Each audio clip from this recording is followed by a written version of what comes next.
Hello everyone, स्वागत है बच्चों आप सबका हमारे नए लेक्चर में ट्रिग्नोमेट्री के। और अगेन आज के लेक्चर में काफ़ी सारे एक्साइटिंग बेटा क्वेश्चंस आएंगे आपके लिए, क्योंकि जैसा मैंने आपको लास्ट लेक्चर में बताया ही था, ट्रिग्नोमेट्री एक ऐसा चैप्टर है जिसमें यार आपकी जितनी ज़्यादा कमांड हो उतना अच्छा है, क्योंकि ये चैप्टर हर चैप्टर के साथ मिक्स हो सकता है। सो अगर आपका ट्रिग्नोमेट्री बच्चों थोड़ा सा भी कमज़ोर है तो आपको देर सवेर तकलीफ आएगी, और हमें यही इंश्योर करना है कि आपको कोई भी तकलीफ ना आए।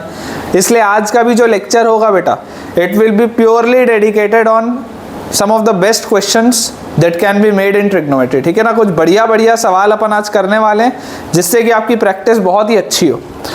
तो आज का लेक्चर बच्चों हम स्टार्ट करते हैं। आज के लेक्चर का जो सबसे बड़ा और पहला सवाल है, काफ़ी एक लंबा सा सवाल है और बड़ा सवाल है, अच्छा सवाल है।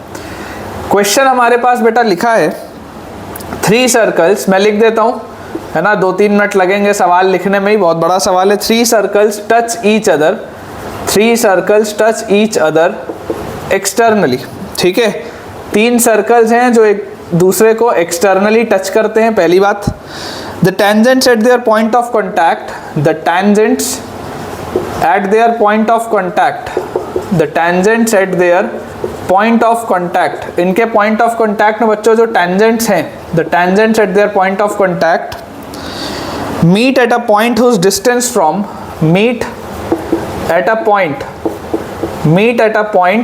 whose distance from whose distance meet at a point whose distance from, कहाँ से इसका distance, whose distance from the point of contact is, whose distance from the point of contact, whose distance from the point of contact is 4 centimetre. अभी सवाल का क्या मतलब है आपको आएगा समझ में, 4 centimetre. Then find the ratio of the product of their radii, then find the ratio of the product, then find the ratio of the product of their radii, ratio of the product of their radii, किससे ratio आपको निकालना है, to the sum of their radii, to the sum of their radii. आपको इसकी value बेटा निकालनी है, ठीक है ना, ratio of the product of the radii to the sum of their radii. थोड़ा सा लंबा क्वेश्चन था और अच्छा सवाल है।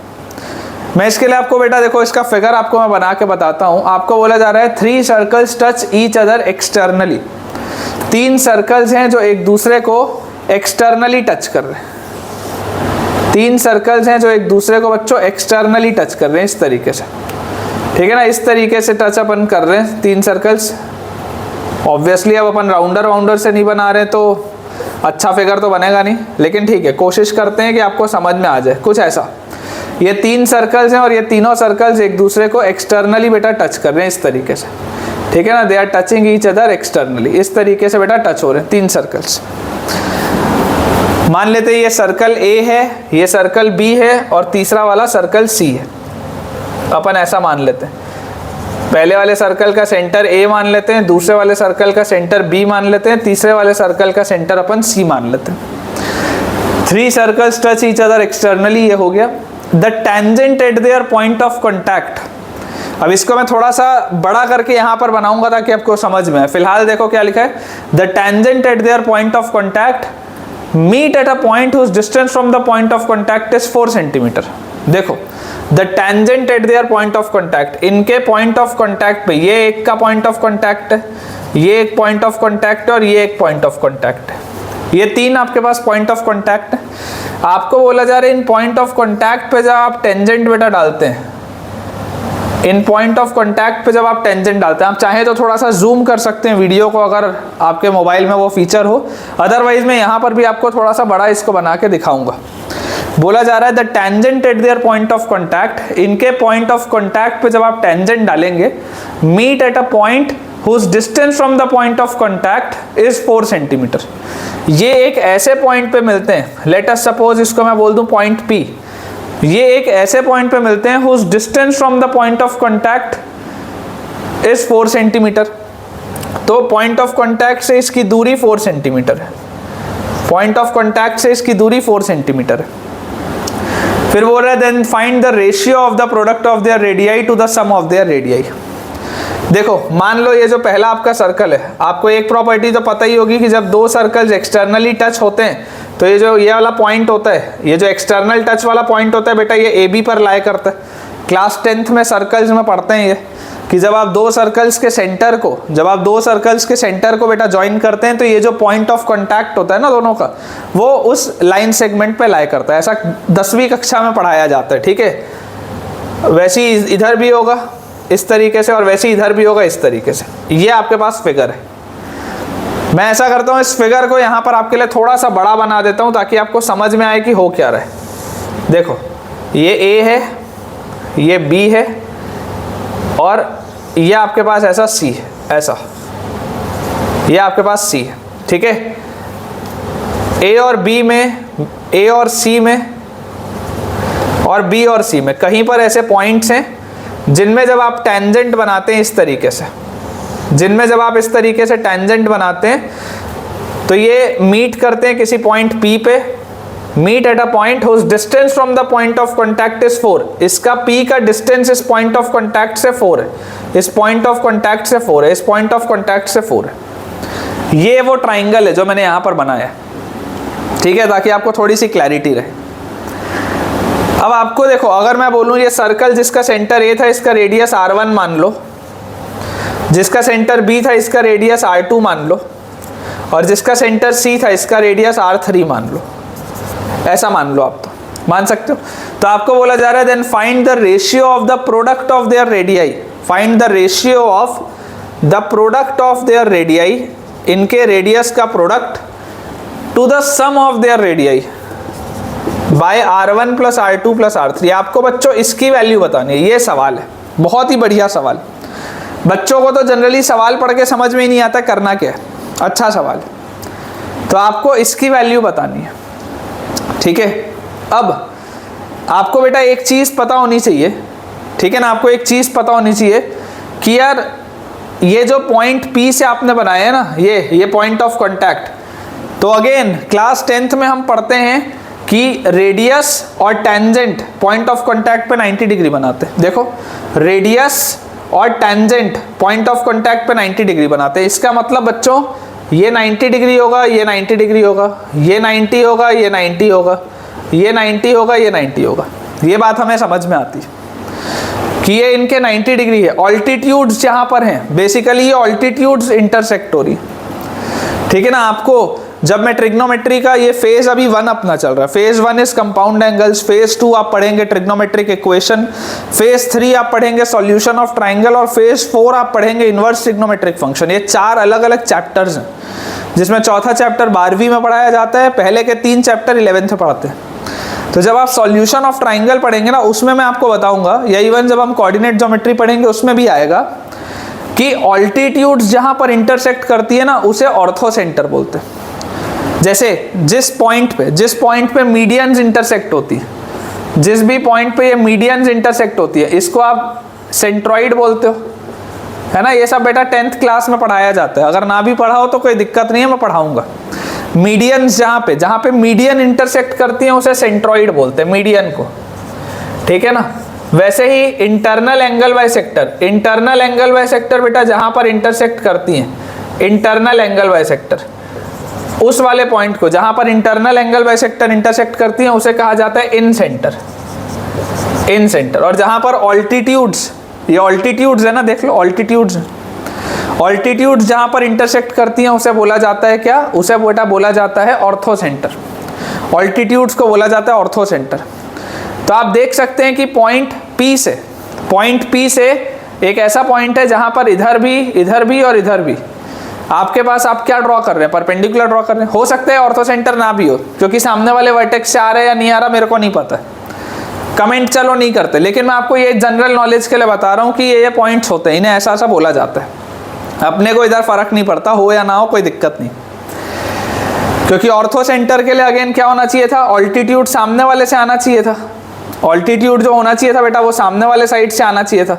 अभी कोई ज़रूरी नहीं है ना कि ये सामने वाले साइड से ही आ रहा हो। देखो ऑल्टीट्यूड ये होता है इस तरीके से, अगर ऑल्टीट्यूड होता तो ऐसा होता, तो तो ये ऑर्थो सेंटर होता है। तो यहाँ पर P ऑर्थो सेंटर होगा भी या नहीं आप बोल नहीं सकते, हो भी सकता है नहीं भी हो सकता, हो भी सकता है नहीं भी हो सकता, ठीक है ना। इस पे कमेंट नहीं करते, इस पे कमेंट अपन नहीं करते कि ऑर्थो सेंटर है कि इन सेंटर है कि सर्कम सेंटर है, इस पे अपन कमेंट नहीं करते, ये सब अपन पढ़ेंगे। फिलहाल जो हमको समझ में आ रहा है, फिलहाल हमको क्या समझ में आ रहा है, देखो आप अगर बेटा A से अगर P को ज्वाइन करो डॉटेड लाइन से, आप B से भी P को ज्वाइन करो डॉटेड लाइन से, और आप C से भी P को ज्वाइन करो डॉटेड लाइन से, इस तरीके से आप करो। और आप फिलहाल के लिए कोई भी एक ट्राइंगल का पेयर उठाओ, कोई भी एक ट्राइंगल का पेयर अपन मान लो ले लेते हैं इस पॉइंट को अपन मान लेते हैं D, इसको मान लेते हैं E, इसको मान लेते हैं F, और ये बीच वाला तो पॉइंट P है ही। ये P कौन सा पॉइंट होगा फिलहाल के लिए आप इग्नोर करो, इनमें से कौन सा होगा उसको आप इग्नोर करो, उस पर अपन नहीं जाते। मैं तो आपको सिंपल सा बोल रहा हूँ कि अगर आप ये वाला बेटा ट्राइंगल पेयर उठाओगे तो आप ले लो, मान लो ट्राइंगल ADP, और आप ले लो बेटा ट्राइंगल AFP। ADP और AFP आप तो बोलो, ADP और AFP, ये दोनों ट्राइंगल में देखो ये R1 है तो ये R1 है, ठीक है, ये R2 है तो ये R2 है, ये R3 है तो ये R3 है। तो मुझे दिख रहा है AD और AF तो बराबर है, देख लो ध्यान से, AD और AF तो बराबर है R1 और R1। अच्छा उसके बाद आपको बच्चों ये भी दिख रहा है कि AP तो कॉमन है दोनों में, AP कॉमन है, और ये वाला एंगल आपको 90 डिग्री भी दिख रहा है, तो एंगल D और एंगल F 90 डिग्री आपको ये भी दिख रहा है। तो आपको बच्चों दिखाई दे रहा है कि RHS कॉन्ग्रुएंसी से बच्चों right angle hypotenuse side, RHS congruency से both of these triangles are congruent. तो अगर ये दोनों के दोनों ट्राइंगल कॉन्ग्रुएंट हो गए तो जरा अपना दिमाग लगा के मुझे बताओ कि क्या ये एंगल और ये एंगल बराबर होगा क्या। CPCT से देखो, एंगल DAP और एंगल FAP, एंगल DAP और एंगल FAP दोनों CPCT से बराबर होंगे। और अगर ये पूरा एंगल A था तो जरा ध्यान से सोचो, ये छोटा एंगल A/2 होगा और ये भी छोटा एंगल A/2 होगा। ये बात आती है समझ में, ये छोटा एंगल जो है ये A/2 होगा और ये वाला भी छोटा एंगल A/2 होगा। अब अगर बच्चों ये A/2 और A/2 हो गया, मैं एक चीज देख पा रहा हूँ, मुझे ऐसी फीलिंग आ रही है कि यार ये जो पॉइंट P है ना, ये पॉइंट P बेटा आपका इन सेंटर है, ऐसी फीलिंग आ रही है। ऑर्थो सेंटर नहीं है, ये इन सेंटर है। क्यों इन सेंटर है मैं तुमको बताता हूँ। आप अगर इस पॉइंट P को देखोगे, देखो ऑर्थो सेंटर कब होता है, जब ऑल्टीट्यूड होता मतलब कि ये पूरी एक स्ट्रेट लाइन होती है, ऐसा कोई जरूरी तो है नहीं। देखो मैं आपको एक कंसेप्ट समझा रहा हूँ, इस सवाल पे दोबारा आएंगे, मैं आपको एक कंसेप्ट समझा रहा हूँ। आप पूरे ट्राइंगल में कोई भी एक अंदर पॉइंट ले लो, कोई भी एक पॉइंट ले लो, आप उस पॉइंट से इन तीनों ही साइड्स में परपेंडिकुलर बना सकते हो। आप अगर अंदर कोई भी एक पॉइंट ले लोगे बेटा ट्राइंगल के अंदर आप कोई भी एक पॉइंट ले लोगे, आप उस पॉइंट से तीनों साइड्स पे परपेंडिकुलर बना सकते हो। तो जरूरी नहीं है कि वो पॉइंट ऑर्थो सेंटर हो। ऑर्थो सेंटर कब होता है, ऑर्थो सेंटर बेटा होता है जब आपने ये जो बनाया है, देखो मैं आपको बता रहा हूँ ऑर्थो सेंटर कब होता है, मैं आपको बता रहा हूँ। अगर हम अपने फिगर की इसमें बात करें, ऑर्थो सेंटर कब होगा पता है, जब ये ऑल्टीट्यूड हो, ऑल्टीट्यूड मतलब सामने वाले साइड से आ रही हो, ये भी ऑल्टीट्यूड हो सामने वाले साइड से, और ये भी ऐसे ऑल्टीट्यूड हो इधर से ऐसे, इस तरीके का जब फिगर होगा ना, जब वो सामने वाले साइड से निकल के आ रहा है और इधर परपेंडिकुलर है, तब ये ऑर्थो सेंटर होता है, ऑर्थो सेंटर। लेकिन यहाँ पर तो जरूरी नहीं है ना कि ये सामने वाले साइड से आ रहा हो, मतलब कि आप ऐसा मत सोचना कि ये स्ट्रेट लाइन है, C से D तक ये स्ट्रेट लाइन बनी हुई है, ऐसा मत सोचना, अलग अलग हो सकता है। ये अलग लाइन है, ये अलग लाइन है, स्ट्रेट लाइन है ऐसा मत सोचना, गलती बेटा मत करना, कंफ्यूज मत होना बिल्कुल भी। अगर वैसा होता तो मैं आपको बताता, वैसा नहीं है, ठीक है ना। अपने को बिल्कुल भी कंफ्यूज नहीं होना इस बात में। अब आप एक चीज के लिए श्योर हो, क्या आप चीज के लिए श्योर हो कि यार ये A/2 और A/2 आया, CPCT से A/2 और A/2 आया, पूरा का पूरा बेटा जो फिगर है देखो सिमेट्रिक है। अगर देखो इस पेयर में A/2 और A/2 आ रहा है, तो इस पेयर में सोच के देखो B/2 और B/2 आता, ये वाले पेयर में सोच के देखो C/2 और C/2 आता। श्योर हो ना आप इस बात के लिए। अगर आप ये पेयर उठाते तो C/2 आता, अगर आप ये पेयर उठाते तो B/2 आता। तो पॉइंट क्या है, पॉइंट बेटा सिर्फ इतना सा है कि ये पॉइंट P एक ऐसा पॉइंट है, पॉइंट P एक ऐसा पॉइंट है जिससे आपने इधर इधर और इधर लाइंस बनाई तो वो इनके एंगल बाइसेक्टर है। बेसिकली आप बोल सकते हो कि BP is the angle bisector of angle B। देखो दोनों एंगल बराबर है। ये मैं आपको एक्स्ट्रा बता रहा हूँ, इसका सवाल में कोई यूज नहीं है, लेकिन अगर मान लो कोई अच्छा सवाल होता, मोर देन वन करेक्ट का सवाल होता जिसमें बहुत सारे ऑप्शंस आपको चेक करने होते, उसके लिए इंपॉर्टेंट होता। तो आप देख सकते हैं B से P आपने जो लाइन बनाई है this is an angle bisector. ये A से P भी जो आपने लाइन बनाई है this is an angle bisector. ये जो C से P आपने लाइन बनाई है ये भी एक एंगल बाइसेक्टर है। तो बेसिकली जहां पर एंगल बाइसेक्टर्स इंटरसेक्ट होती है, जहां पर एंगल बाइसेक्टर्स इंटरसेक्ट होती हैं उस पॉइंट को बोला जाता है इन सेंटर। तो ये जो पॉइंट P होगा ना, हमारे हिसाब से पॉइंट P होगा बेटा इन सेंटर, जहां पर आपकी एंगल बाइसेक्टर्स इंटरसेक्ट होती है। It is not ortho centre. Ortho centre के लिए तो ये पूरी स्ट्रेट लाइन होनी चाहिए थी, स्ट्रेट लाइन नहीं है। ये भी पूरी स्ट्रेट लाइन होनी चाहिए थी, स्ट्रेट लाइन नहीं है। ये भी पूरी स्ट्रेट लाइन होनी चाहिए थी, ये सब स्ट्रेट लाइन नहीं है बेटा। ठीक है, तो this must be in centre, ये इन सेंटर होगा। एक्स्ट्रा नॉलेज है, अगर पेपर में आता तो पता होना चाहिए था। मैं आपको सिर्फ ये बोल रहा हूँ, आप तो अगर ये a/2 और a/2 प्रूव कर लिए हो, आप बच्चों ध्यान से ट्राइंगल ADP को देखो।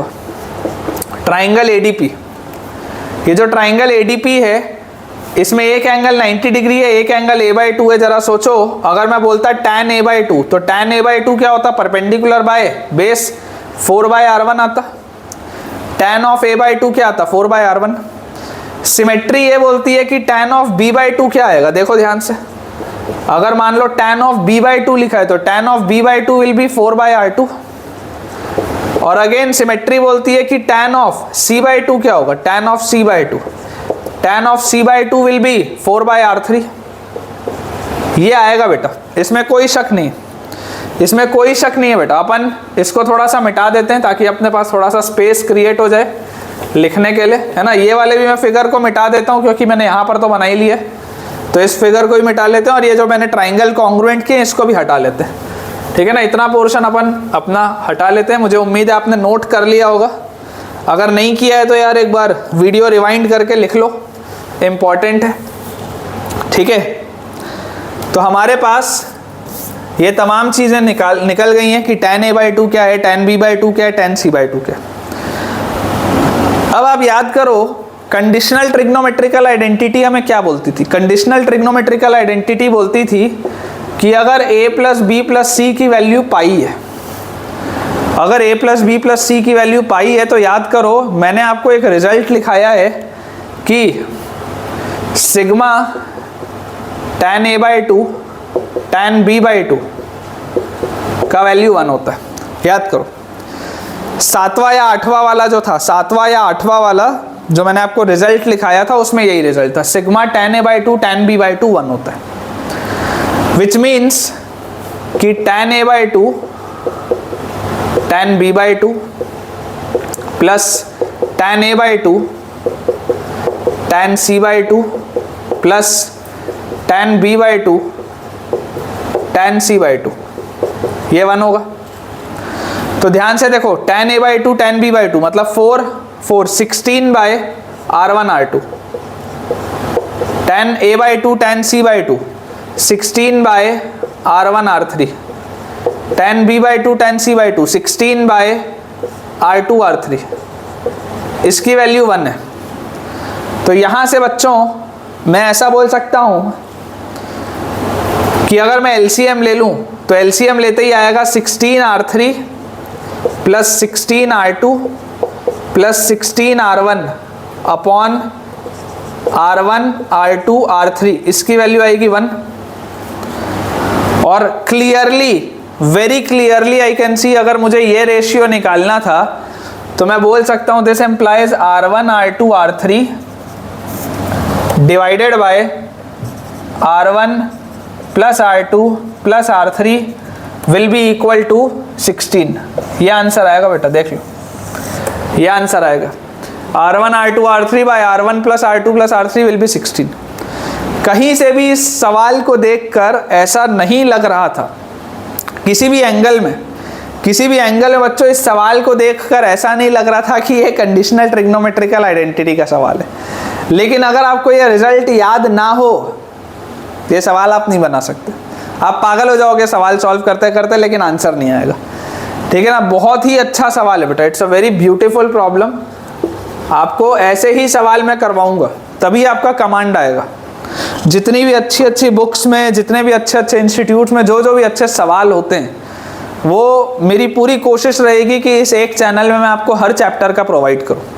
अगर आप लॉग के वीडियोस देखे होंगे तो लॉगरिथम में भी बहुत बढ़िया बढ़िया सवाल हमने किए, मॉड्यूलस में भी अच्छे सवाल किए, मेथड ऑफ इंटरवल्स जिसमें हमने पढ़ा है उसमें भी हमने बहुत बढ़िया सवाल किए इनइक्वालिटीज़ के। और वैसे ही अब ट्रिग्नोमेट्री भी आप देख रहे हैं कि हम बहुत डिटेल में चल रहे हैं, अपने को कोई हड़बड़ी नहीं है क्योंकि सिलेबस आराम से होगा, कोई दिक्कत नहीं है। 11th में तो कोई तकलीफ आती ही नहीं, बहुत समय है बेटा, आराम से होगा सारी चीज़ें। अभी कम से कम अपन 4-6 लेक्चर और लेंगे ट्रिग्नोमेट्री के, ताकि आपको और बढ़िया से चीज़ें समझ में आए। ठीक है, इसे बेटा हम क्लियर कर लेते हैं तेज़ी से और फिर अपन अपने अगले सवाल की तरफ आगे बढ़ते हैं। आज के लेक्चर में भी हम बहुत सारे बेटा अच्छे अच्छे क्वेश्चंस की प्रैक्टिस करेंगे। अगर आपको ये सवाल पसंद आया है तो ज़रूर यार मुझे आप कमेंट से बताइएगा कि आपको ये सवाल कैसा लगा, सो दैट कि मैं आपके लिए ऐसे सवाल और ढूंढ के लेके आऊँ और आपके कंसेप्ट को और बढ़िया से बेटा क्लियर करूँ। ठीक है ना, अगर ये सवाल पसंद आया है आपको तो ज़रूर मुझे कमेंट्स में आप बताइएगा कि ये सवाल आपको कैसा लगा है, और इस डिफ़िकल्टी के सवाल आपको और करने में इंटरेस्ट है कि नहीं है, ये भी बता दीजिएगा, है ना। कुछ बच्चे होंगे जो बोलेंगे कि सर ये सब मत कराओ, छोड़ो, लेकिन अपने को बेटा अगर अच्छी रैंक लेकर आनी है तो फिर तो यार करना पड़ेगा मेहनत। ठीक है, चलिए अगला सवाल लिखते हैं बेटा अपन। अगला सवाल आपको थोड़ा सा हेरॉन्स फॉर्मूला जो आप क्लास 9th में पढ़े हैं उसकी फील देगा, लेकिन इसका उससे कोई लेना देना नहीं, लेकिन थोड़ा सा हेरॉन्स फॉर्मूला वाला टच है इस क्वेश्चन में। देखिए, if a plus b plus c is equal to 2s, if a plus b plus c is equal to 2s, prove that 4 sin s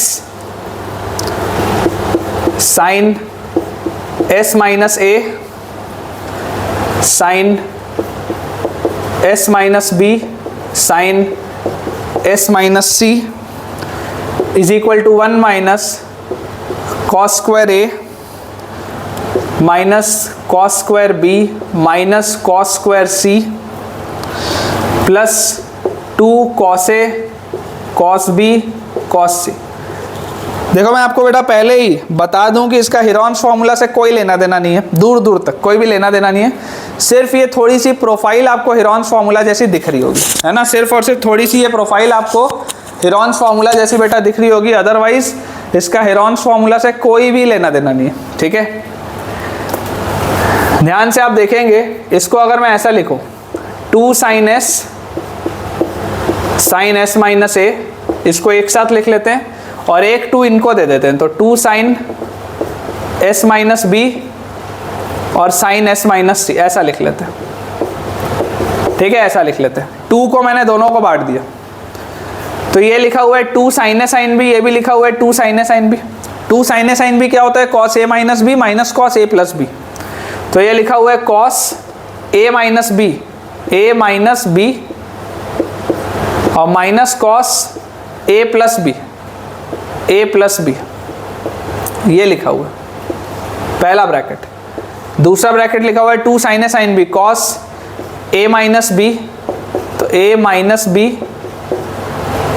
और उसके बाद minus cos a plus b, तो a plus b बच्चों जैसे ही आप लिखेंगे तो आपके पास आ जाएगा s minus b plus s minus c, ये ऐसा लिखा हुआ है हमारे पास ये। तो यहाँ से आप देख सकते हैं s और माइनस s तो कटेगा, minus of minus plus a आ जाएगा, तो ये लिखा है cos a। अच्छा, उसके बाद 2s माइनस a, देखो 2s minus a, 2s minus a क्या होगा b प्लस c, तो minus cos b plus c, ये लिखा हुआ है। और ये पूरी चीज किससे मल्टीप्लाई हो रही है, देखो s और माइनस s तो गया, minus b plus c, minus b plus c, तो ये लिखा हुआ है basically c minus b, cos के अंदर लिखा हुआ है c माइनस b। आपको पता है आप cos के अंदर c माइनस b लिखो या b माइनस c लिखो, फर्क तो पड़ता नहीं है, cos of minus theta cos theta के बराबर होता है। तो अपन cos ऑफ b माइनस सी लिख देते हैं, c माइनस बी के बदले b माइनस सी लिख देते हैं ताकि थोड़ा सा पैटर्न ठीक रहे। फिर यहाँ पर 2s माइनस बी माइनस सी, तो 2s माइनस बी माइनस सी क्या आ जाएगा, cos a आ जाएगा, तो माइनस cos a, ये लिखा हुआ है बेसिकली। ये रिड्यूस होके इसमें आ गया। मल्टीप्लाई करते हैं, जैसे ही आप बेटा मल्टीप्लाई करेंगे cos a इससे मल्टीप्लाई होगा तो cos a into cos B minus C, cos A इससे मल्टीप्लाई होगा तो माइनस कॉस स्क्वायर ए, ये इससे मल्टीप्लाई होगा तो माइनस कॉस बी प्लस सी कॉस बी माइनस सी, और ये इससे मल्टीप्लाई होगा तो plus cos A cos B plus सी, ये आ जाएगा मेरे पास। तो आप देखिए ये जो माइनस कॉस स्क्वायर ए मिल रहा है, यहाँ पर एक टर्म माइनस कॉस स्क्वायर ए लिखा हुआ था वो तो मिल गया, इसको छेड़ना नहीं है अब, क्योंकि RHS का एक टर्म तो मिल गया मुझे, इसको छेड़ेंगे नहीं अपन। अगर मैं यहाँ पर देखूँ तो मुझे दिख रहा है हाफ और 2 मल्टीप्लाई करने से काम चलेगा, या आप ऐसा कर लो, आप इसको फिलहाल इसके साथ क्लब कर दो। देखो दोनों में एक कॉसे वाला टर्म है, इन दोनों में ये एक कॉसे वाला टर्म है। अगर मैं कॉसे दोनों में से बाहर निकाल लूँ तो अंदर मेरे पास आ जाएगा कॉस बी माइनस सी और प्लस कॉस बी प्लस सी, ये आ जाएगा मेरे पास। फिर ये माइनस कॉस स्क्वायर है वैसे ही रखेंगे। और यहाँ पर देखो आप एक आइडेंटिटी पढ़े हो, जब सम और डिफरेंस ऑफ टू एंगल में पढ़ा रहा था तब मैं आपको वो ए स्क्वायर माइनस बी स्क्वायर वाला एक फॉर्म बताया था, cos B plus C into cos B minus C, cos B plus C into cos B minus सी। जब दो कॉस होते हैं तो एक कॉस आता है एक साइन आता है, पहले कॉस बाद में साइन, तो ये माइनस, ध्यान से देखो, cos B plus C into cos B minus C will be cos square B minus sine square C, या cos square C minus sine square B, एक ही बात। जो भी लिखोगे आंसर निकल आएगा। मैंने लिख लिया cos square B minus sine square C, ये पढ़ा है अपन ने। तो यहाँ से देखो कॉस है तो वैसे का वैसा ही है, अंदर cos C plus cos D, cos C plus cos D होता है 2 cos C plus D by 2, तो C plus D by 2, cos C minus D by 2, C minus D by 2, ये आ गया। और इसके बाद लिखा हुआ है बच्चों माइनस कॉस स्क्वायर ए, उसके बाद लिखा हुआ है माइनस कॉस स्क्वायर बी, देखो माइनस अंदर जाएगा, और प्लस साइन स्क्वायर सी, ये लिखा हुआ है मेरे पास।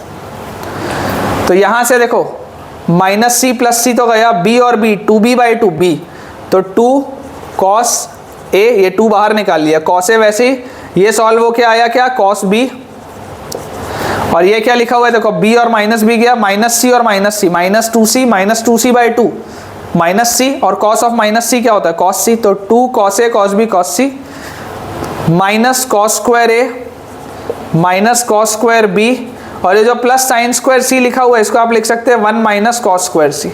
देख लो सेम चीज़ है, 1 आ गया, ये 1 लिखा हुआ है, minus cos square A minus cos square B minus cos square C, minus cos square A minus cos square B minus cos square C, plus 2 cos A cos B cos C, plus 2 cos A cos B cos C. ठीक है ना, सिर्फ practice के लिए। ये एक ऐसा सवाल है जिसमें बहुत सारे रिजल्ट्स आपके प्रैक्टिस हो जाएंगे, बहुत सारे रिजल्ट्स आपको याद हो जाएंगे। इम्पॉर्टेंट नहीं है, डिफिकल्ट भी नहीं है, बस ये है कि पेशेंस रखते हुए सॉल्व करते चलो। थोड़ा सा ऐसे सवालों को सॉल्व करने से ना कॉन्फिडेंस आता है, थोड़ा सा अपने को कॉन्फिडेंस आता है बच्चों जब अपन ऐसे वाले सवालों को सॉल्व करते हैं कि यार बनाया जा सकता है। पिछले रिजल्ट्स को याद रखने के लिए बहुत अच्छा है ना, इससे आपको ये इंश्योर हो जाता है कि मुझे मेरे पिछले रिजल्ट्स याद है।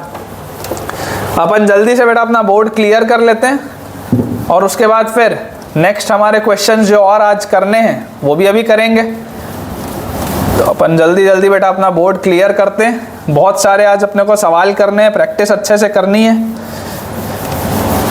ठीक, तो अपना बेटा देखो जो नेक्स्ट क्वेश्चन है, नेक्स्ट हमारे पास जो सवाल है मैं देख लेता हूँ अगला सवाल अपने को क्या करना है। ये हमने प्रूव कर लिया है अच्छे से, ठीक है। अब अपने पास एक रिजल्ट है, जो अपने को डिराइव करना है। एक इम्पॉर्टेंट रिजल्ट है बच्चों जो अपने को डिराइव करना है, which is tan of a plus B plus C. This is an important result जो अब हम डिराइव करेंगे, tan of a plus B plus C. इसका क्या फॉर्मूला होता है पहले मैं लिख देता हूँ, याद रखना पड़ेगा। tan of a plus B plus C होता है tan a plus tan b plus tan c minus tan a tan b tan c divided by 1 minus tan a tan b minus tan a tan c minus tan b tan c। बहुत लंबा सा result है। कई सारे बच्चे सोच रहे होंगे कि सर आपको याद कैसे, शॉर्टकट है, अभी बताऊंगा। ठीक है ना, पहले इसको अपन डिराइव कर लेते हैं, इंपॉर्टेंट है, याद होना चाहिए। शॉर्टकट इसका अभी मैं बता दूंगा आपको 10 मिनट के अंदर अंदर कि कैसे आपको याद रखना। tan of a plus B plus C को आप बच्चों लिख सकते हो tan of a plus B एक साथ और प्लस सी, इसको आपने एक साथ लिखा। अब tan of a plus B क्या होता था? tan of a plus B होता था tan a plus tan b by 1 minus tan a tan b, 1 minus tan a tan b, यही रिजल्ट होता था। जहां पर ये a प्लस बी को मैं एक टर्म बोल रहा हूँ, c को दूसरा टर्म बोल रहा हूँ, तो tan a plus tan b by 1 minus tan a tan b, ऐसा होता था। इसको आप एक्सपैंड करो, tan of a plus B is tan a plus tan b upon 1 minus tan a tan b और प्लस tan c वैसे का वैसा ही divided by 1 minus tan of a plus B tan a plus tan b upon 1 minus tan a tan b, और ये पूरी चीज multiply हो रही है विथ tan c, ये मेरे पास लिखा। इसको बेटा देखो आप क्या लिख सकते हैं, अगर आप LCM लेंगे तो यहाँ पर आपके पास लिखा हुआ है tan a plus tan b, ये लिखा हुआ है। ये 1 minus tan a tan b इसके पास आएगा तो प्लस tan c, और माइनस देखो माइनस क्या आएगा, tan a tan b tan c आएगा, इसको मैं प्रोडक्ट tan a लिख लेता हूँ, ठीक है, अपॉन ये 1 minus tan a tan b लिखा हुआ है, 1 minus tan a tan b। अब इस पूरे के डिनोमिनेटर में क्या लिखा है, यहाँ पर देखो ये 1 minus tan a tan b इधर आएगा तो 1 minus tan a tan b, ये इसके पास आ गया, और ये माइनस जब अंदर जाएगा तो minus tan a tan c, और उसके बाद आएगा minus tan b tan c, और इसके देखो डिनोमिनेटर में क्या लिखा है, 1 minus tan a tan b। तो मेरे पास बेटा आप देख सकते हैं ये 1 minus tan a tan b दोनों में लिखा है, तो ये तो कट जाएगा, इसे कट करना तो बहुत सेफ है। इसके बाद देखो क्या आ जाएगा, tan a plus tan b plus tan c, tan a plus tan b plus tan c minus product tan a मतलब minus tan a tan b tan c minus tan a tan b tan c upon 1 minus वही चीज लिखी हुई है, अपने को proof करना था। देखो 1 minus tan a tan b minus tan a tan c minus tan b tan c। तो ये तो बेटा अपना हो गया डेरिवेशन जो आपको याद होना चाहिए, ये हो गया अपना डेरिवेशन जो आपको याद होना चाहिए। अब सवाल ये उठता है कि इसको हम याद कैसे करें। यहाँ तो आपने 3 एंगल लिखा तो ठीक था, अगर मान लो 4 हो 5 हो 6 हो तो क्या करेंगे। डाउट आता है मन में कि यार अगर बहुत सारे एंगल होंगे तो क्या करेंगे, क्या कोई शॉर्टकट है, क्या कोई ऑब्जर्वेशन है जो हमें करना है। तो ऑब्जर्वेशन है बेटा, एक जनरल ऑब्जर्वेशन होता है, एक शॉर्टकट होता है tan के रिजल्ट के लिए, ठीक है ना। ये तो आपको याद होना ही चाहिए। अब मैं आपको एक जनरल ऑब्जर्वेशन बताता हूँ कि tan के रिजल्ट्स में एक जनरल ऑब्जर्वेशन क्या होता है। जनरल ऑब्जर्वेशन बेटा अपन पहले अपना बोर्ड क्लियर कर लेते हैं, उसके बाद लिखते हैं, इंपॉर्टेंट है बहुत वो भी, उस पर भी बेटा सवाल बनते हैं, है ना। वो जो जनरल ऑब्जर्वेशन वाली मैं आपको चीज़ बोल रहा हूँ उस पर भी क्वेश्चंस आते हैं, आए भी हैं पिछले सालों में, अपन करेंगे भी लेक्चर्स में उसको। आज ही के लेक्चर में मैं आपको 1-2 सवाल भी कराऊंगा उसी पर बेस्ड, जिससे कि आपको ये चीज़ अच्छे से याद हो जाएगी, ठीक है। देखिए हमारे पास एक जनरल ऑब्जर्वेशन है tan के रिजल्ट के लिए। वो जनरल ऑब्जर्वेशन ये बोलता है कि मान लो मेरे पास tan of θ1 plus θ2 plus θ3 plus θ4 ऐसा करके n चीज़ें लिखी हुई हैं। ऐसा करके मान लो मेरे पास अंदर n चीज़ें लिखी हुई हैं। अभी तक तो मेरे पास पिछले वाले में कितनी थी, केवल 3 चीज़ें थी। तो उसका रिजल्ट आप देखें कितना लंबा सा था। अब सोचो अगर अंदर n चीज़ें लिखी होंगी तो उसका रिजल्ट तो ना जाने कितना बड़ा होगा। तो इसको याद करने का बहुत सिंपल सा तरीका है, S1 minus S3 plus S5 minus S7 and so on upon 1 minus S2 plus S4 minus S6 and so on. ये इसका जनरल एक फॉर्मूला है। जनरल फॉर्मूला इसका मतलब क्या है, देखो S1 होता है sum taken 1 at a time, लिख देता हूं मैं सारी चीजें। S2 होता है sum taken 2 at a time. S3 होता है sum taken 3 at a time. S4 होता है sum taken 4 at a time. इसका मतलब क्या है मैं आपको बता रहा हूं, इसका मतलब क्या है मैं आपको बता रहा हूं। जैसे कि आप याद करो जब हम क्लास 10th में क्वाड्रेटिक इक्वेशन पढ़ते थे, तो क्वाड्रेटिक इक्वेशन में आप उसमें एक टॉपिक होता था क्यूबिक इक्वेशन का भी, क्यूबिक का भी एक होता था, जिसमें आपको बोला जाता था कि अगर एक क्यूबिक के 3 रूट्स हैं अल्फा बीटा और गामा, तो सम ऑफ रूट्स होता था alpha plus beta plus gamma, product of roots होता था अल्फा बीटा गामा, और sum of product of roots taken 2 at a time. याद करो उसमें एक टर्म आता था sum of product of roots taken 2 at a time, उसको आप बोलते थे alpha beta, alpha gamma, beta gamma. अगर पढ़ा होगा तो यार याद होगा, ठीक है ना। अगर आपने क्वाड्रेटिक इक्वेशन वाले चैप्टर में वो पढ़ा होगा तो याद होगा, वहाँ से आप इसको रिलेट कर सकते हैं। अगर मान लो वो नहीं भी पढ़ा, अगर मान लो वो नहीं भी पढ़ा तो कोई दिक्कत नहीं है, मैं आपको समझा देता हूँ, यहाँ पर आपको मैं बता देता हूँ। देखो इमेजिन करो S1 लिखा है, S1 मतलब एक एक करके सम। जैसे पिछले वाला देखो, पिछले वाले में क्या था, tan of a plus B plus C था, सिर्फ 3 ही चीज़ें थी। तो सिर्फ 3 चीज़ें थी तो इसका रिजल्ट क्या होगा, S1 माइनस S3। अगर 3 चीज़ें थी तो आप 3 तक आओगे, फिर 5 7 तक जाने की ज़रूरत नहीं है।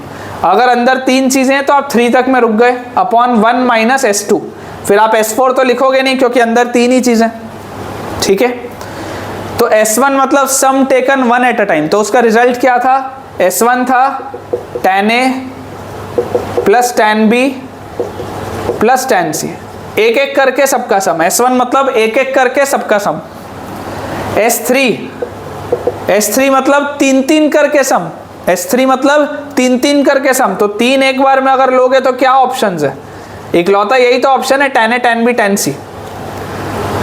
जो ये आप प्रोडक्ट ऑफ रूट्स भी बोलते हो अल्फा बीटा गामा, वो बेसिकली क्या है, तीनों रूट्स को एक साथ आपने लिया। S3 मतलब तीनों रूट्स को एक साथ आपने लिया। S2 मतलब 2 करके सम, 2 करके सम मतलब tan A tan B एक हो गया। उसके बाद और क्या हो सकता है, tan A tan C हो सकता है। उसके बाद क्या हो सकता है, tan B tan C हो सकता है। ये हो गया 2 करके सम, ठीक है ना। S3 में तो और कोई कॉम्बिनेशन पॉसिबल ही नहीं है, S3 में तो अकेला कॉम्बिनेशन यही है क्योंकि आपने तीनों को ही एक साथ ले लिया। तो ये रिजल्ट आ गया S1 minus S3 upon 1 minus S2, यहाँ पर रुक गया। आपको चलो मैं एक चीज़ और समझाता हूँ, याद करो tan of A plus B, tan of A plus B, इसका फॉर्मूला आपको याद है, tan A plus tan B by 1 minus tan A tan B, अभी लिखा था।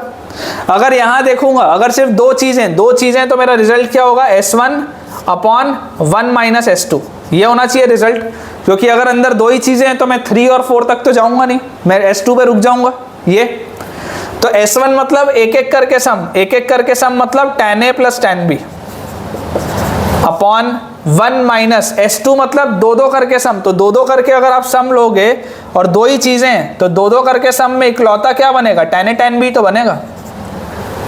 अगर आपको 2 करके सम लेना, ध्यान से सुनो, अगर कुछ भी डाउट है कमेंट में पूछो, कुछ भी अगर इसमें डाउट आ रहा है कमेंट में पूछो, लेकिन सुनो, भले 10 मिनट रिवाइंड करके वापस देखो। S2 मतलब 2 करके सम, तो अगर हैं ही 2 चीज़ें और आपको 2 करके सम लेना है तो इकलौता यही तो पॉसिबिलिटी है, tan A tan B, तो ये आ गया। अब इसको आप बोलने के लिए प्रोडक्ट ऑफ tan A भी बोल सकते हो और आप इसको बोलने के लिए 2 करके सम भी बोल सकते हो, एक ही बात है। क्योंकि अगर आप 2 करके सम लोगे तो इकलौती यही चीज़ है। जब यहाँ पर 3 आपके पास टर्म्स थे, तो 3 आपके पास जब टर्म्स थे तो इसमें 2-2 करके सम में ये सब बन रहा था। tan A tan B भी हो सकता था, 2 में tan A tan C भी हो सकता था और 2 में tan B tan C भी हो सकता था। लेकिन जब आपने 3 करके किया, याद करो, जब आपने इसमें 3 करके किया तो 3 में तो इकलौता यही वाला कॉम्बिनेशन है ना, tan A tan B tan C, इकलौता यही कॉम्बिनेशन है। तो यहाँ पर tan A tan B tan C एक साथ आ गया। मैं आपको एक और बताता हूँ, ठीक है, इसको अपन मिटाते हैं। मैं आपको एक और बताता हूँ, उससे आपको ज़्यादा क्लैरिटी आएगी। आप इसको भी देखो, यहाँ जो अभी लिखा था वो भी आपने लिखा है। एक और बता रहा हूँ, मान लो आपके पास लिखा है tan of A plus B plus C plus D, 4 लिखे हैं। 4 लिखें तो इसको क्या होगा, S1 minus S3 upon 1 minus S2 plus S4। यहाँ तक आप जाओगे 4 तक, 4 के आगे नहीं जाओगे तो ये छूट गया और ये छूट गया। S1 मतलब एक एक करके सम, तो एक एक करके सम मतलब tan A plus tan B plus tan C plus tan D, उसको आप लिख सकते हो सिग्मा tan A, S1 को tan A plus tan B plus tan C plus tan D, 4 चीज़ें। S3 मतलब 3-3 करके सम, 3-3 करके कैसे सम हो सकता है, देखो 3-3 करके हो सकता है tan A tan B tan C, 3-3 करके हो सकता है tan A tan C tan D, फिर 3 में हो सकता है tan B tan C tan D, फिर 3 करके हो सकता है tan A tan B tan D। ये 4 पॉसिबल केसेस हैं, यही 4 हो सकते हैं 3-3 करके, इसके अलावा तो कुछ नहीं आएगा। तो ये सब आएगा यहाँ पे S3 में। उसके बाद जब आप S2 लिखोगे तो S2 में बहुत सारा बनेगा, tan A tan B tan A tan C tan A tan D tan B tan C tan B tan D और tan C tan D, 6 चीज़ें बनेंगी। ये 6 चीज़ें बनेंगी S2 में। दोबारा सुन लो जो अभी 5 सेकंड 10 सेकंड रिवाइंड करके दोबारा सुन लो जो बोला, tan A tan B tan A tan C tan A tan D, उसके बाद tan B tan C tan B tan D और उसके बाद tan C tan D। ये 6 चीज़ें आपके पास बनेंगी S2 में। लेकिन जब आप S4 बोलोगे कि चारों को एक साथ लेके आप कितने तरीके से सम निकाल सकते हो, तो अगर आप चारों को ही बेटा एक साथ ले रहे हो तो इकलौता एक ही तो केस है, tan A tan B tan C tan D, और कोई भी उसमें केस नहीं आएगा। ठीक है, आई होप मैंने थोड़ा सा क्लियर किया है। अपन इस पर सवाल करेंगे तो आपको ज़्यादा क्लैरिटी आएगी। ऐसे वाले पे सवाल बनते हैं लेकिन बहुत कम बनते हैं, ठीक है ना। लेकिन जो मैंने आपको लिखाया था tan of A plus B plus C, जिसका रिजल्ट यहाँ पर लिखा हुआ है S1 minus S3 by 1 minus S2, जिसको आप बोलते हैं tan A plus tan B plus tan C minus 3 करके एक ही तरीके से tan A tan B tan C upon 1 minus 2-2 करके tan A tan B tan C tan A tan C।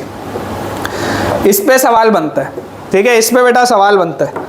मैं इसको एक बार मिटाता हूँ और आपको एक बार मैं इसमें कुछ क्वेश्चंस कराता हूँ ताकि थोड़ी सी आपको क्लैरिटी और आए।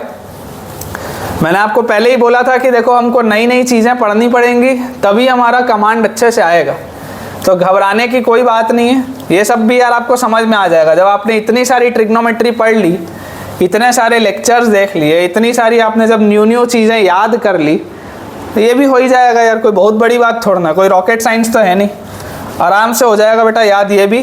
ठीक है, आपको ये कंसेप्ट भी आ जाएगा समझ में, S1 S2 S3 S4 का कंसेप्ट भी आपको समझ में आ जाएगा धीरे धीरे। ठीक है, तो अपन देखो इस पर मैं आपको कोई सवाल ढूंढता हूँ, मैं आपको इस पर बेस्ड एक आध सवाल कराता हूँ। ठीक, क्वेश्चन है बेटा अपने पास, सवाल लिखा है if alpha plus beta plus gamma plus delta is equal to 2 pi. ये चारों का सम है 2 pi. Prove that sigma tan alpha is equal to product tan alpha multiplied by sigma cot alpha. ये सवाल है। आप अगर चाहें तो आप बेटा 2 मिनट वीडियो को पॉज कर सकते हैं, 2 मिनट वीडियो को पॉज करके आप खुद भी अटेम्प्ट करके देख सकते हैं, और अगर चाहें तो आप डायरेक्टली सुन भी सकते हैं। देखिए इसमें आपको लिखा हुआ है alpha plus beta plus gamma plus delta 2 पाई है, तो क्या मैं दोनों साइड अगर इसमें tan ले लूँ तो मैं ऐसा लिख सकता हूँ कि tan of alpha plus beta plus gamma plus, इसको डेल्टा बोलते हैं, ठीक है ना। ये जो मैंने बनाया है ये जो मैं बना रहा हूँ दिस इज डेल्टा, ठीक है ना, ये इसको डेल्टा बोलते हैं, इस तरीके से ऐसा, ठीक है, इसको डेल्टा बोलते हैं। बाकी अल्फा बीटा गामा तो आप पढ़े ही हो, दिस इज कॉल्ड डेल्टा, जो लास्ट वाला है। तो अगर alpha plus beta plus gamma plus delta की वैल्यू 2 पाई है तो अपन ने दोनों साइड tan ले लिया। अब चार चीजें तो इसका एक्सपेंशन कैसा होगा, S1 माइनस S3, इसके बाद क्या होता था प्लस S5 होता था, तो S5 तो मैं लिखूंगा नहीं, चार चीजें upon 1 minus S2 plus S4, इसके बाद माइनस S6 होता था, वो तो मैं लिखूंगा नहीं, चार चीजें, is equal to tan of 2 pi क्या होता है 0, tan ऑफ 2 पाई क्या होता है 0। तो यहां से मेरे पास डायरेक्टली क्या आ गया कि यार S1 माइनस S3 0 होगा, नीचे वाले से तो कोई फर्क पड़ ही नहीं रहा, अगर ये पूरी चीज 0 है मतलब S1 माइनस S3 0 होगा। तो यहां से अपने पास बच्चों आ गया कि S1 और S3 बराबर है, यहां से अपने पास आ गया S1 और S3 बराबर है। अब इसका मतलब क्या है, S1 और S3 बराबर है, तो S1 क्या है, एक एक करके सम मतलब tan alpha plus tan beta plus tan gamma plus tan delta, ये एक एक करके सम इज इक्वल टू S3 क्या है, तीन करके सम कौन कौन सा होगा देखो, tan alpha tan beta tan gamma plus tan alpha tan beta tan delta plus, sorry यहाँ पे गामा आ गया, यहाँ डेल्टा आ गया, plus tan alpha tan gamma tan delta plus tan beta tan gamma tan delta. यही चार चीजें हैं जो पॉसिबल हैं, यही चार पॉसिबल हमारे पास केसेस हैं। tan अल्फा बीटा, देखो alpha beta gamma, alpha beta delta, alpha gamma delta और बीटा गामा डेल्टा, यही चार पॉसिबल केसेस हैं। तो LHS अगर आप देखोगे तो LHS में तो क्या लिखा हुआ है, सिग्मा tan अल्फा, जो आपको लेकर भी आना था सिग्मा tan अल्फा। अब RHS अगर आप देखोगे तो RHS में बच्चों आप सोच के देखो कि अगर मैं इन चारों में से अगर मैं tan alpha tan beta tan gamma और tan डेल्टा कॉमन निकाल लूँ, अगर इन चारों में से बच्चों में ये कॉमन निकाल लूँ, कॉमन, तो देखो अल्फा बीटा गामा आ गया, यहाँ मैंने डेल्टा भी कॉमन निकाला है, तो अंदर यहाँ पर 1/tan डेल्टा बनेगा। सोच के देखो, तभी तो जब ये वाली चीज इससे मल्टीप्लाई होगी तो tan डेल्टा और tan डेल्टा कटेगा और tan अल्फा बीटा गामा आएगा। यहाँ पर अल्फा बीटा और डेल्टा है तो यहाँ पर 1/tan गामा बनेगा, तभी तो ये वाली चीज जब इससे मल्टीप्लाई होगी तो गामा और गामा वाला कटेगा और अल्फा बीटा डेल्टा वाला आएगा। यहाँ पर आ जाएगा 1/tan बीटा और लास्ट में बच्चों आ जाएगा 1/tan अल्फा, ठीक है, ये आ जाएगा हमारे पास। तो यहाँ से आ गया बेटा sigma tan alpha is equal to, देखो ये क्या लिखा हुआ है, product tan alpha multiplied by ये क्या लिखा हुआ है, देखो cot delta cot gamma cot beta cot alpha, तो ये लिखा हुआ है हमारे पास सिग्मा कॉट अल्फा।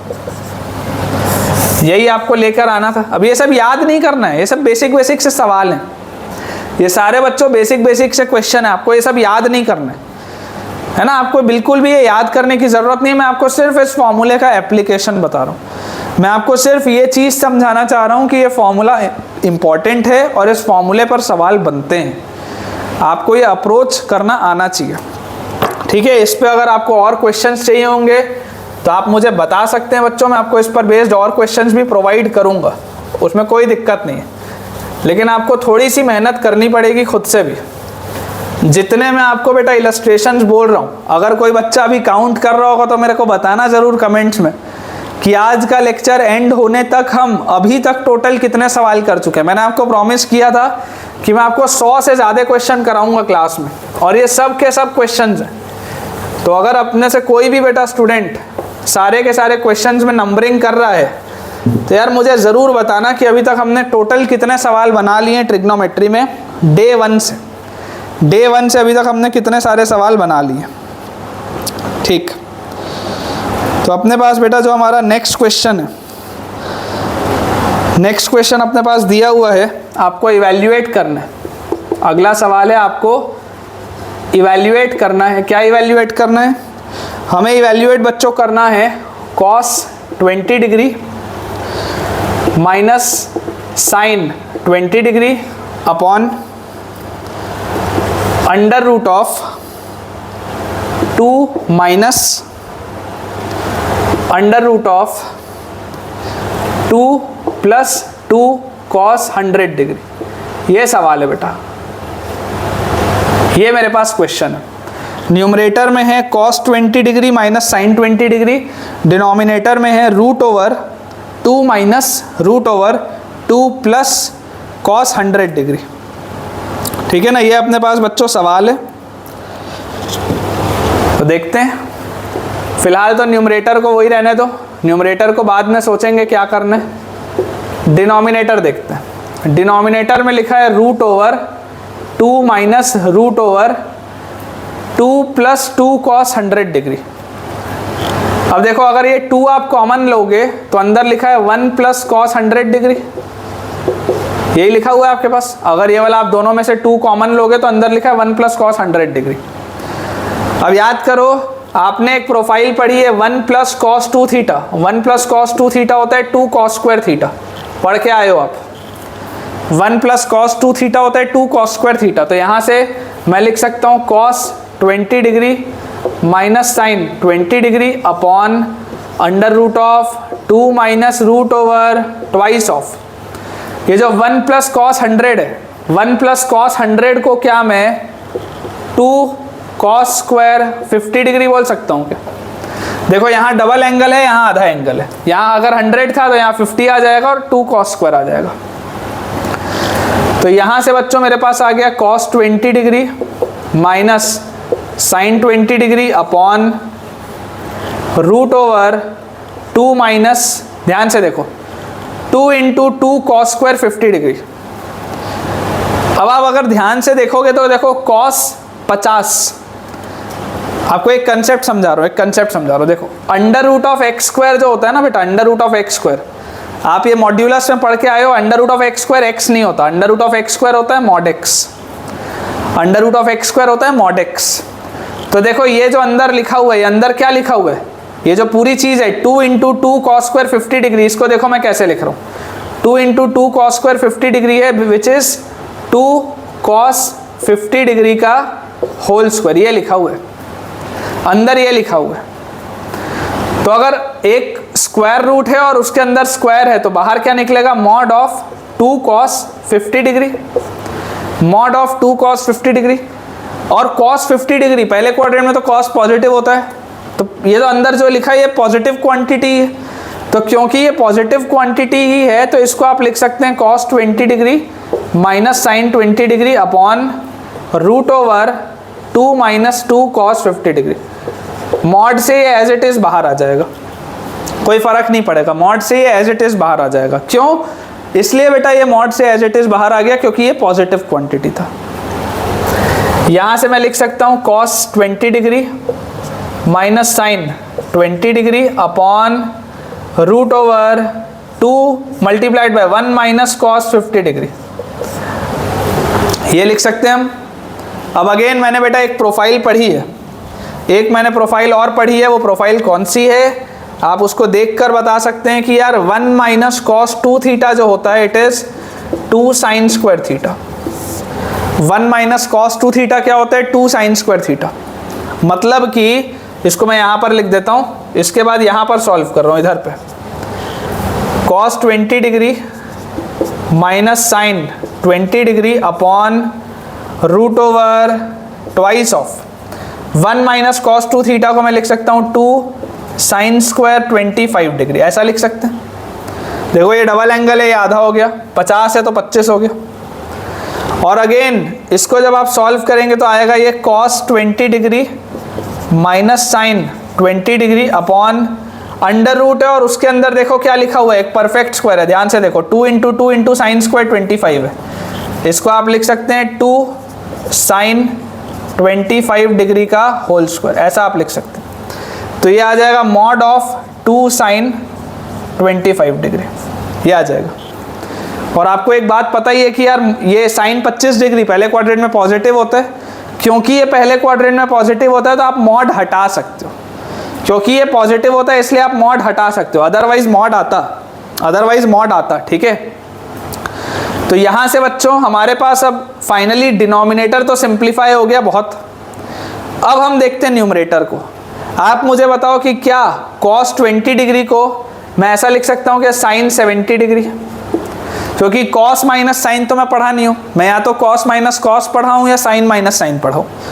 तो cos 20 डिग्री को अगर मैं sin 70 बोल दूं minus sin 20 degree upon 2 sin 25 degree, तो यहां से अपने पास बोलो क्या आ गया, sin c minus sine D. sin c minus sine D होता है 2 cos c plus D by 2, 45 degree आएगा, देख लो, c plus D by 2 into sine c minus D by 2, 70 minus 20, 50 by 2, 25 degree upon 2 sine 25 degree. देख लो ध्यान से, directly किया हूं, sine c minus sine D is 2 cos c plus D by 2, तो 70 plus 20 90 by 2 45 into sine c minus D by 2, 70 minus 20 50 by 2 25। आप देख सकते हैं ये 2 साइन 25 और ये 2 साइन 25 कट गया। ये पूरा जो है ये पूरा का पूरा सॉल्व हो क्या आया, cos 45, और cos 45 होता है बच्चों 1/√2, ठीक है। पूरा का पूरा सॉल्व हो क्या आया, cos 45 और cos 45 बच्चों होता है 1/√2। तो ऐसे अपने को आसान से तरीके से सवाल बनाने होते हैं। बस जो पॉइंट है, पॉइंट ये होता है कि हमारा कंसेप्ट क्लियर होना चाहिए। अगर हमारा कंसेप्ट बेटा क्लियर नहीं है तो हमको फिर प्रॉब्लम आएगी सवालों को बनाने में, ठीक है ना। ये मॉड्यूलस वाली मुझे आपको चीज़ सिखानी थी, इसलिए मैंने आपको ये चीज़ बताई। मैं आपको एक सवाल में आपको और कराता हूँ, काफ़ी बढ़िया एक सवाल है, एक क्वेश्चन अपन और करते हैं। इसमें आपको अच्छे से चेक करते बनेगा मॉड्यूलस की प्रॉपर्टी का, है ना। बहुत ही बढ़िया एक सवाल है, आप इसमें स्टार लगा के रखिएगा। ये पहले मैंने आपको ये आसान वाला क्वेश्चन कराया ताकि आपको अगला वाला सवाल समझ में आए। अदरवाइज अगर मैं आपको डायरेक्टली वो वाला सवाल करा देता तो आपको ये चीज़ बेटा बिल्कुल भी समझ में नहीं आती और आपके दिमाग में डाउट और रह जाता, ठीक है ना। इसलिए मैंने आपको पहले जो कराया वो एक ईजी क्वेश्चन कराया ताकि आपका थोड़ा सा कॉन्फिडेंस बूस्ट हो और आपको बेसिक समझ में आ जाए कि मॉड्यूलस का बेसिक क्या है और किस तरीके से मॉड्यूलस यहाँ पर अप्लाई हो रहा है। देखो अब मैं आपको अगला सवाल कराता हूँ, बहुत ही बढ़िया सवाल है बेटा, बहुत ही अच्छा सवाल है। स्टार लगा लीजिए इस क्वेश्चन में, इसमें गलती होने के चांसेस बहुत हाई है। सवाल है, इफ थीटा बिलोंग्स टू पाई से 3 पाई बाई 2, पाई से 3 पाई बाई 2 मतलब कौन सा क्वाड्रेंट हो गया, third quadrant. If theta, sorry theta भी नहीं 2 थीटा लिखो, इफ 2 थीटा बिलोंग्स टू पाई से 3 पाई बाई 2, तो पाई से 3 पाई बाई 2 हो गया बच्चों कौन सा क्वाड्रेंट, थर्ड क्वाड्रेंट। 2 थीटा है थर्ड क्वाड्रेंट में। इवैल्यूएट, आपको इवैल्यूएट करना है अंडर रूट ऑफ, इवैल्यूएट लिख लो या सॉल्व आप लिख लो या सिंप्लीफाई लिख लो। इवैल्यूएट में तो आंसर वैल्यू में आता है, सिंप्लीफाई लिख लो, ठीक है ना। थोड़ा इंग्लिश का भी ध्यान देंगे, सिंप्लीफाई लिख लो। आपको सिंप्लीफाई बच्चों करना है root over 2 plus root over 2 plus 2 cos 4 theta. आपको इसको सिंप्लीफाई करना है, 2 प्लस 2 कॉस 4 थीटा, ये आपके पास सवाल है, ठीक है। इसको आपको सिंप्लीफाई करना है और मैं यहाँ पर देख पा रहा हूँ कि 2 थीटा जो है वो पाई से 3 पाई बाई 2 में, पाई से 3 पाई बाई 2 में मतलब थर्ड क्वाड्रेंट में। आप देखो इसको आप कैसे लिख सकते हो, root over 2 plus root over 2 common लूँ तो 1 प्लस कॉस 4 थीटा, आप इसको लिख सकते हो, आप इसको ऐसा लिख सकते हो। और यहाँ से आपके पास आ जाएगा root over 2 plus root over, ध्यान से देखना, 2 इंटू 1 प्लस कॉस 4 थीटा। याद करो अभी अभी प्रोफाइल बताई थी, 1 प्लस कॉस 2 थीटा होता है 2 कॉस स्क्वायर थीटा, तो 1 प्लस कॉस 4 थीटा होगा 2 कॉस स्क्वायर 2 थीटा। ये आ जाएगा आपके पास, देखो ध्यान से, ये आपके पास आएगा बच्चों, ठीक है ना, ये आपके पास आ जाएगा। यहाँ डबल एंगल है, यहाँ उसका आधा हो जाएगा 2 कॉस स्क्वायर 2 थीटा। तो ये बेसिकली लिखा हुआ है root over 2 plus root over 2 cos 2 theta का होल स्क्वायर, ये ऐसा लिखा हुआ है। ये ऐसा लिखा हुआ, देख लो ध्यान से, √2 cos 2 थीटा का होल स्क्वायर। अब रूट के बाहर आप स्क्वायर निकालोगे तो पिछले वाले सवाल में तो एंगल 50 डिग्री, 20 डिग्री, 25 डिग्री ऐसा था, तो मैं डेफिनेटली बोल पा रहा था कि पॉजिटिव है या नेगेटिव है, लेकिन यहाँ पर तो एंगल थीटा में दिया, यहाँ फंसेगा सवाल। ध्यान से देखो, 2 plus mod of 2 cos 2 theta, आपको ये लिखना पड़ेगा, आपको कंपल्सरीली बेटा ये लिखना पड़ेगा, नहीं तो गड़बड़ हो जाएगी।